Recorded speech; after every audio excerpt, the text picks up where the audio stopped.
વડોદરાના ડભોઈ નગરપાલિકા દ્વારા દબાણ હટાવવાની ડ્રાઈવ હાથ ધરવામાં આવી છે। જણાવી દઉં કે ડભોઈના શિનોર ચોકડીથી આંબેડકર ચોકથી કોલેજ રોડ તેમજ આંબેડકર ચોકથી વડોદરા સુધીના મુખ્ય માર્ગો પર છૂટક ધંધો કરતા ફેરિયાઓ દ્વારા ફાળવેલી જગ્યા કરતાં વધુ જગ્યા રોકી રોડ રસ્તાને અડચણરૂપ દબાણ થતું હોવાની ફરિયાદો સામે આવી હતી। આ ફરિયાદના પગલે ડભોઈ નગરપાલિકાએ દબાણ હટાવવા માટેની ડ્રાઈવ શરૂ કરી છે।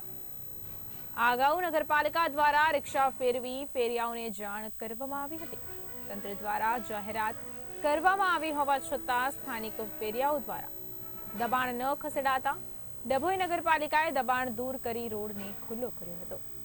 આ ડ્રાઈવ સતત ચાલુ રહેશે તેમજ મુખ્ય રોડ રસ્તાઓના દબાણો દૂર કર્યા બાદ નગરની અંદરના રહેણાંક વિસ્તારમાં કરવામાં આવેલ દબાણો પણ દૂર કરવાની કાર્યવાહી નગરપાલિકા દ્વારા હાથ ધરવામાં આવશે, જેથી સત્વરે દબાણકર્તાઓ દ્વારા સ્વૈચ્છિક પોતાના દબાણો દૂર કરવા ડભોઈ નગરપાલિકા દ્વારા નગરજનોને અપીલ કરવામાં આવી છે।